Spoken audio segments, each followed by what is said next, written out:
का, आस और विश्वास का, जन जन के जीवन की खुशहाली का दर्पण, जन जन के जीवन की खुशहाली का दर्पण।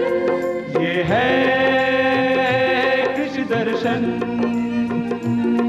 ये है कृषि दर्शन, ये है कृषि दर्शन। नमस्कार, स्वागत अभिनंदन आप सभी का भारत सरकार के कृषि मंत्रालय के कार्यक्रम कृषि दर्शन में। और मैं हूं आपके साथ दीपा सिंह। किसान साथियों, पहले हमारे किसान परंपरागत खेती करते थे जिसमें लागत ज़्यादा और मुनाफा कम होता था, लेकिन अब चूंकि हमारी खेती का स्वरूप बदल रहा है, अब हमारे किसान आधुनिक खेती को कर रहे हैं और आधुनिक खेती में संरक्षित खेती एक बेहतरीन विकल्प है। और संरक्षित खेती को बढ़ाने के लिए हमारी सरकार भी जोर दे रही है। संरक्षित खेती को बढ़ाने के लिए हमारी सरकार कई तरह की योजनाएं चला रही है और अनुदान देने की भी घोषणा की है। आज कार्यक्रम कृषि दर्शन में हम बात करेंगे संरक्षित खेती के बारे में कि कैसे हमारे राजस्थान के किसान समृद्धि खेती की ओर, संरक्षित खेती की ओर बढ़ के समृद्धि को प्राप्त कर रहे हैं। आज जानेंगे इसके बारे में विस्तार से। तो चलिए देर किस बात की, आइए कार्यक्रम कृषि दर्शन की शुरुआत करते हैं। लेकिन उससे पहले देख लेते हैं हमारा पहला सेगमेंट, खबरें खेती की। किसान भाइयों नमस्कार, खबरें खेती की में आपका स्वागत है। आइए सबसे पहले नजर डालते हैं खेती से जुड़ी आज की कुछ खास खबरों पर। फसलों के मूल्य संवर्धन से बढ़ेगी किसानों की आय, ग्राम पंचायतों में लगेंगे हाइब्रिड नेपियर घास के प्रदर्शन, कृषि बजट कार्यशाला में दी कृषि बजट की जानकारी, जोधपुर में सतत आजीविका हेतु जागरूकता कार्यक्रम का आयोजन और ककड़ी में मोजेक रोग का करें नियंत्रण। कृषि विभाग सवाई माधोपुर द्वारा आयोजित कृषि कार्यशाला में कृषि विशेषज्ञों ने कहा कि किसानों की आय बढ़ोतरी के लिए फसलों का मूल्य संवर्धन जरूरी है। कृषि विभाग सवाई माधोपुर के द्वारा कृषि बजट पर एक दिवसीय आमुखीकरण कार्यशाला का आयोजन किया गया। कार्यशाला को उद्यान विभाग जयपुर के अतिरिक्त निदेशक केसी मीणा ने संबोधित करते हुए कहा कि किसानों की आय बढ़ाने के लिए उन्हें उद्यानिकी फसलों को बढ़ावा देना होगा। उन्होंने कहा कि जिंस विपणन के दौरान किसानों को काफी नुकसान उठाना पड़ता है। कई बार उपज के उचित भाव नहीं मिलते हैं। ऐसे में किसान बाजार का शिकार होकर रह जाता है। यदि किसान अपनी उपज को ई नाम के जरिए विपणन करे तो फसल के अधिकतम दाम मिलेंगे और देश भर के व्यापारियों से संपर्क भी होगा। उन्होंने कहा कि उपज का ज्यादा दाम लेने के लिए किसान ग्रेडिंग करके ही बिक्री करें। फसलों से अधिक लाभ लेने के लिए छोटे छोटे समूह में उपज का मूल्य संवर्धन करें। उन्होंने किसानों से कृषि और उद्यानिकी विभाग की योजनाओं का लाभ उठाने की बात भी कही। कार्यशाला को कृषि संभाग भरतपुर के अतिरिक्त निदेशक देशराज सिंह ने भी संबोधित किया। उन्होंने प्रधानमंत्री फसल बीमा योजना के बारे में विस्तार से जानकारी दी।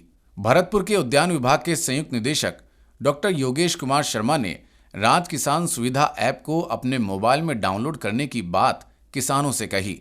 उन्होंने बताया कि इस मोबाइल ऐप के जरिए किसान घर बैठे सरकारी योजनाओं की जानकारी प्राप्त कर सकते हैं। वहीं फसल बीमा, मंडी, मौसम सहित तमाम जानकारियां भी प्राप्त कर सकते हैं। उन्होंने बताया कि राज्य सरकार सवाई माधोपुर में अमरूद की खेती को प्रोत्साहित करने के लिए जल्द ही उत्कृष्टता केंद्र स्थापित करने जा रही है। इस केंद्र पर किसानों को अमरूद की खेती का प्रशिक्षण भी मिलेगा। कार्यशाला को संयुक्त निदेशक कृषि रामराज मीणा और उप निदेशक उद्यान चंद्र प्रकाश बड़ाया ने भी संबोधित किया। राजस्थान बीज उत्पादन और वितरण मिशन के तहत प्रदेश की सभी ग्राम पंचायतों में नेपियर घास के प्रदर्शन लगाए जाएंगे। राजस्थान बीज उत्पादन और वितरण मिशन के तहत प्रदेश की सभी ग्राम पंचायतों में बहुवर्षीय चारा फसल नेपियर घास के प्रदर्शन लगाए जाएंगे। मुख्यमंत्री अशोक गहलोत ने इस प्रस्ताव को स्वीकृति प्रदान की है। उल्लेखनीय है कि वर्ष 2023-24 के बजट में मुख्यमंत्री अशोक गहलोत ने इस संबंध में घोषणा की थी। बात करें हाइब्रिड नेपियर घास की तो यह बहुवर्षीय चारा फसल है। इसे हर प्रकार की जलवायु और मिट्टी में उगाया जा सकता है। किसानों और पशुपालकों के लिए यह एक बेहतर पशु चारा विकल्प है। मिशन के तहत हाइब्रिड नेपियर घास के प्रदर्शन प्रत्येक ग्राम पंचायत में 0.2 हेक्टेयर भूमि में लगाए जाएंगे।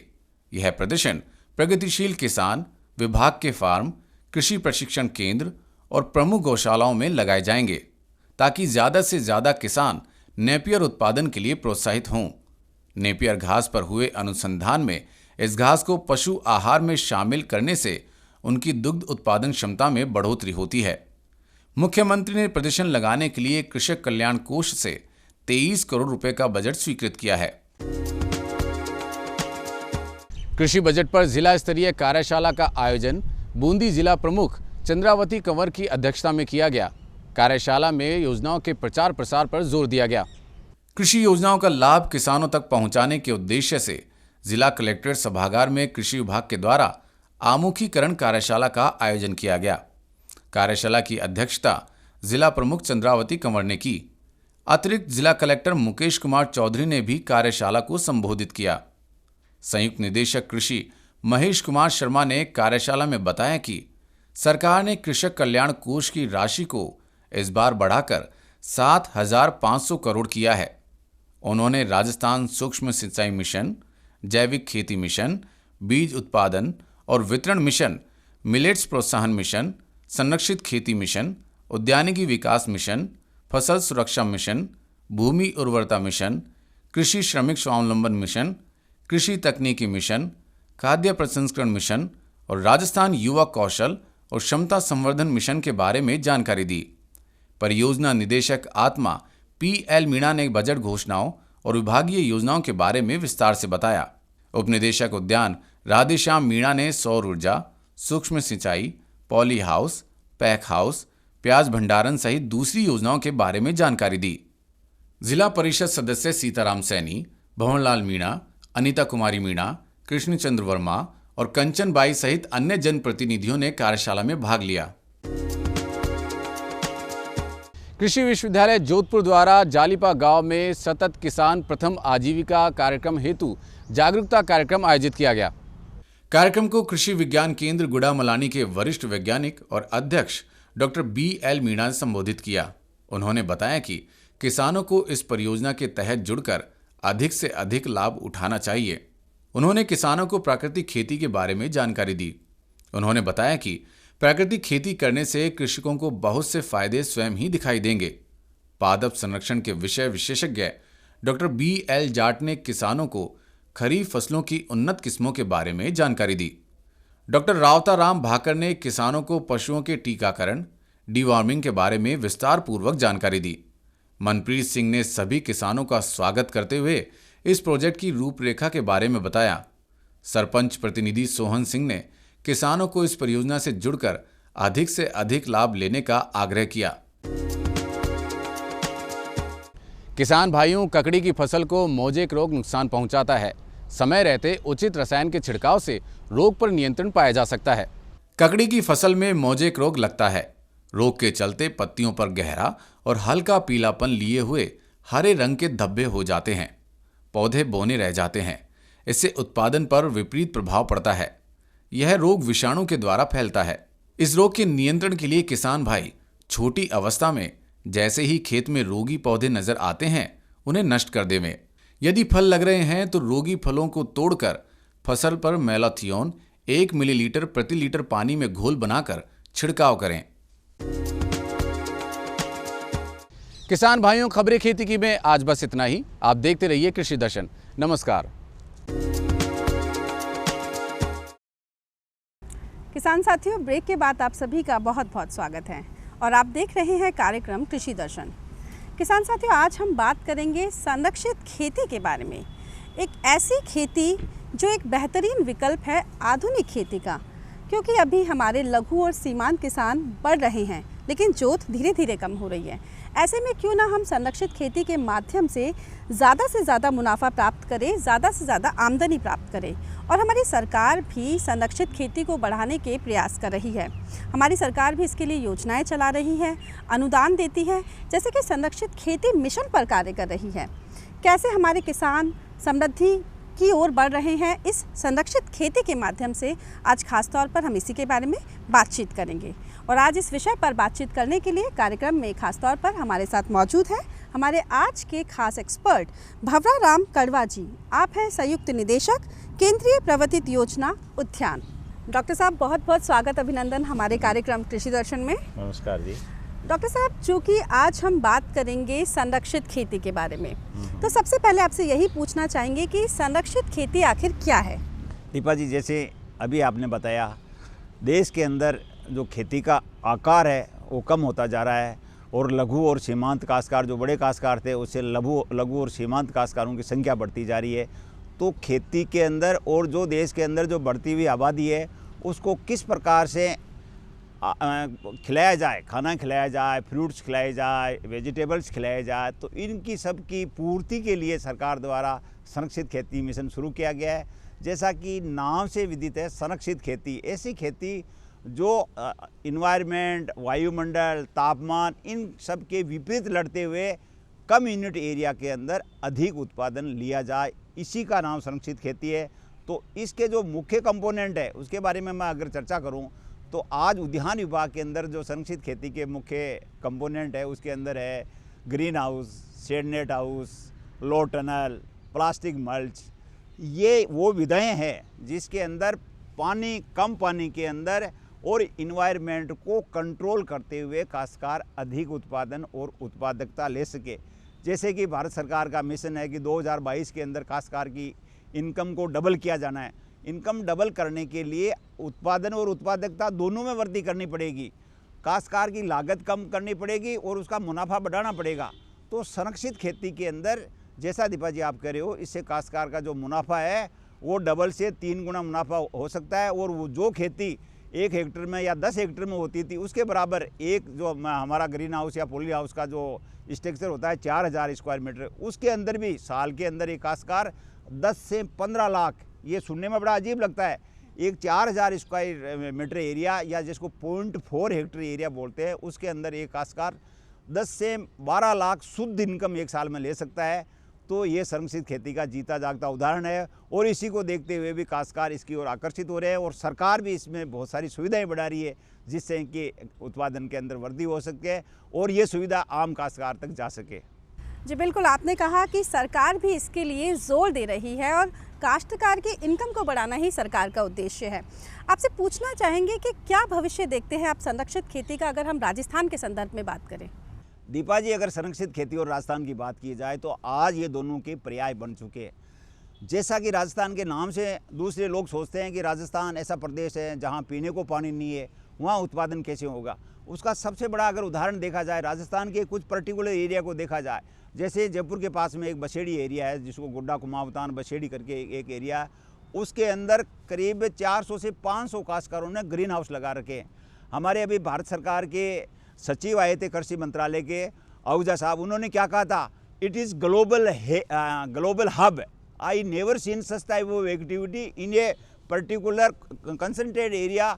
500 ग्रीन हाउस स्ट्रक्चर। तो जो काश्तकार है इस प्रकार बढ़ा रहे। इसी प्रकार अगर आप बात करें राजस्थान का सुदूर पश्चिमी भाग जिसको बाड़मेर कहते हैं, बाड़मेर के अंदर आज संरक्षित खेती की बदौलत आज अनार हो रहे हैं और अनार हो रहे हैं वो विश्व प्रसिद्ध अनार है। बाड़मेर का अनार जो है वो आप यूरोपियन कंट्री, फ्रांस, ऑस्ट्रेलिया, ऐसे देश जिसके अंदर हाई ऐसे इस प्रकार के रेस्ट्रिक्शन है जिसके अंदर केवल ऑर्गेनिक चीज़ें जाती है, वहाँ पर इस प्रकार के चीज़ें उत्पादन हो रही है और एक काश्तकार इन सब को करते हुए आज अपने आप को बहुत अच्छा महसूस कर रहा है और उसकी बदौलत उसमें बहुत ज़्यादा उत्पादन और उत्पादकता में वृद्धि हो रही है।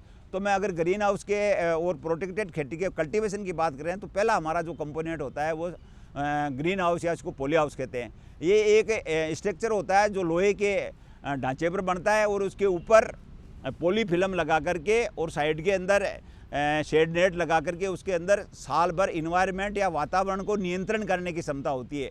उसके अंदर अगर गर्मी ज़्यादा पड़ती है तो उसके अंदर ऐसी व्यवस्थाएं होती है जिसके अंदर फोगर लगा होता है, ऊपर भी फोगर लगा होता है। अगर गर्मी के अंदर तापमान बढ़ता है तो फोगर चला कर उसको तापमान को नियंत्रण कर सकते हैं और अगर नमी ज़्यादा होती है तो साइड के पर्दे को खोल करके नमी को बाहर निकाला जा सकता है। तो इस प्रकार से जो वातानुकूलित स्ट्रक्चर बनाया जाता है उसको ग्रीन हाउस या पॉली हाउस बोलते हैं। उसके अंदर अभी जैसा मैं अब कह रहा हूँ बसेड़ी एरिया के अंदर खीरा का उत्पादन हो रहा है और खीरा का इतना उत्पादन हो रहा है और जो खीरा की क्वालिटी है वो विश्व प्रसिद्ध है। यहाँ जैसा खीरा जिसका टेस्ट उसकी क्वालिटी कहीं नहीं मिल रही है। और सबसे बड़ी बात है कि ये जो खीरा है वो ऑर्गेनिक रूप से किया जा रहा है। इसके अंदर दवाइयों का कम से कम प्रयोग किया जा रहा है, क्योंकि ये प्रोटेक्टेड है तो इसके अंदर इंसेक्ट कीड़े अंदर नहीं घुस सकते। और दूसरा जो भूमि जनित बीमारियां हैं उसको रोकथाम के लिए खासकर गर्मियों के अंदर सोलराइजेशन बोलते हैं, जिसके अंदर पानी लगा करके प्लास्टिक की फिल्म बचा देते हैं, फिर सूर्य की किरणें आती है तो उसका तापमान जो है वो 60 से 65 डिग्री तक पहुंच जाता है, जिससे पूरे के पूरे जो भूमि जनित बीमारियाँ हैं, रोग है, वो सब खत्म हो जाता है। तो ये जैविक प्रक्रिया के रूप में खीरा का उत्पादन इस ग्रीन हाउस के माध्यम से किया जा रहा है। जी डॉक्टर साहब, आपने कहा कि संरक्षित खेती के माध्यम से न केवल उत्पादन बढ़ रहा है बल्कि उत्पादकता भी बढ़ रही है। इसके साथ ही आपने संरक्षित खेती की विधाओं के बारे में भी बात करी कि आप कह रहे हैं कि संरक्षित खेती में ग्रीन हाउस और पॉली हाउस के माध्यम से हमारे किसान अच्छा उत्पादन ले रहे हैं।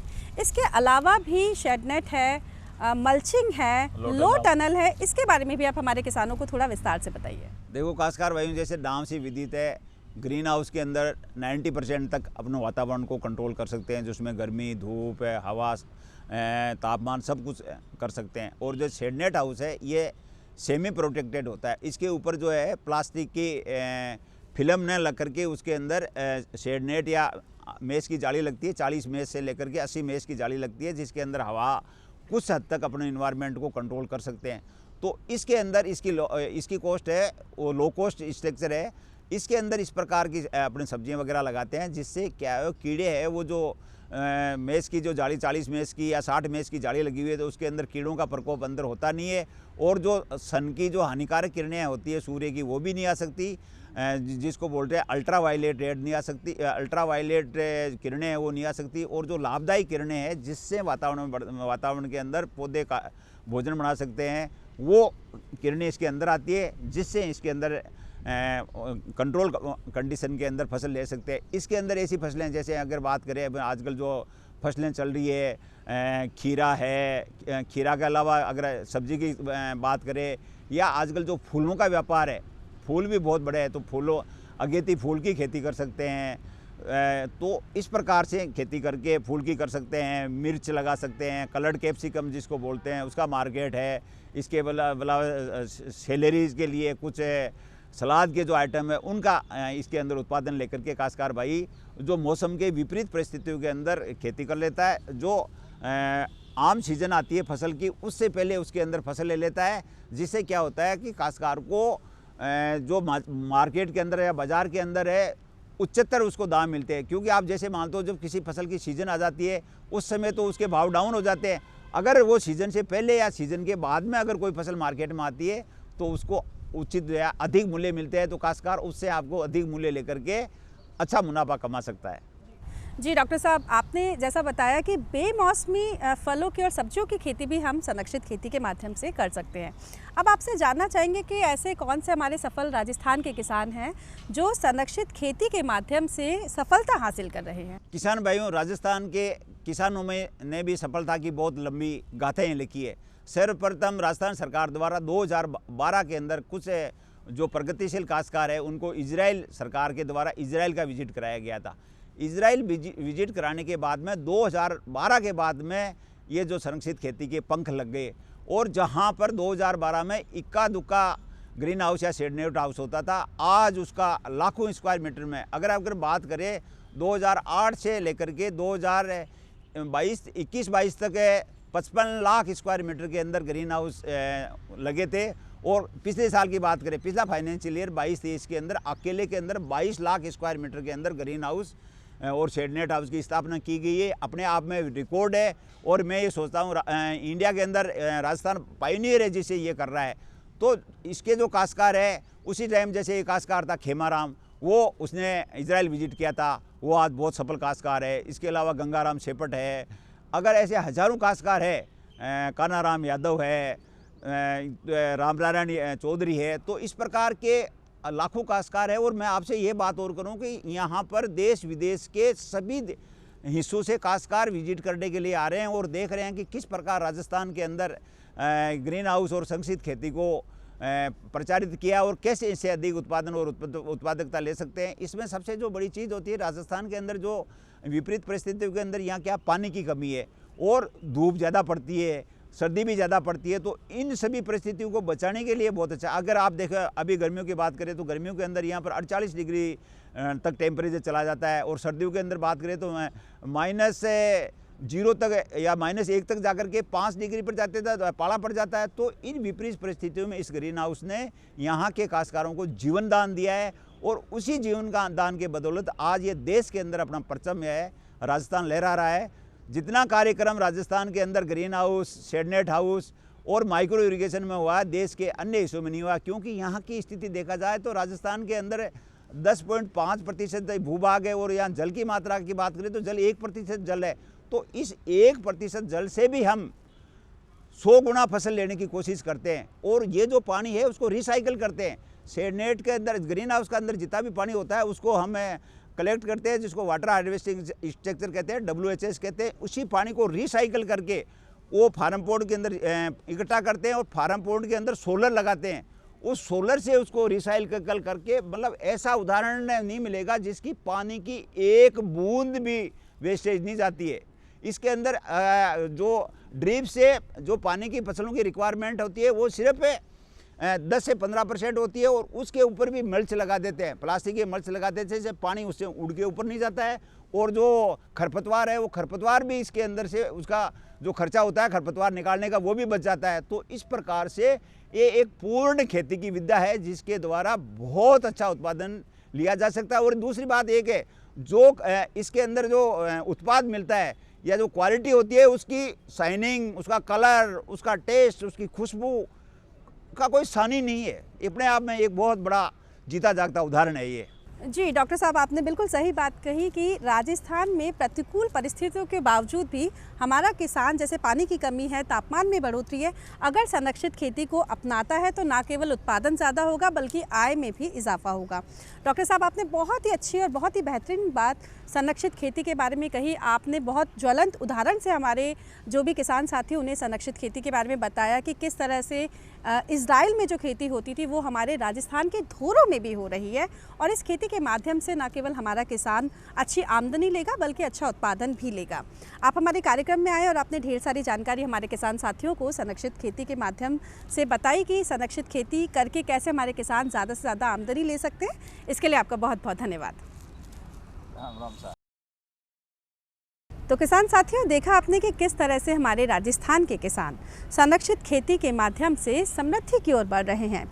जैसा कि हमारे आज के एक्सपर्ट ने भी बताया कि संरक्षित खेती प्रतिकूल परिस्थितियों में भी की जा सकती है, और बेमौसमी सब्जियों की खेती भी हम इसमें कर सकते हैं। इससे न केवल हमारे किसानों का उत्पादन ज़्यादा होगा, उत्पादकता में बढ़ोतरी होगी, बल्कि उनकी आय में भी इजाफा होगा।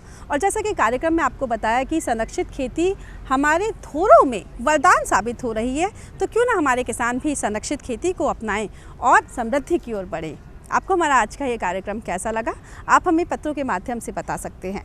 और पत्र भेजने के लिए हमारा पता है कार्यक्रम कृषि दर्शन, DD राजस्थान, दूरदर्शन केंद्र जयपुर।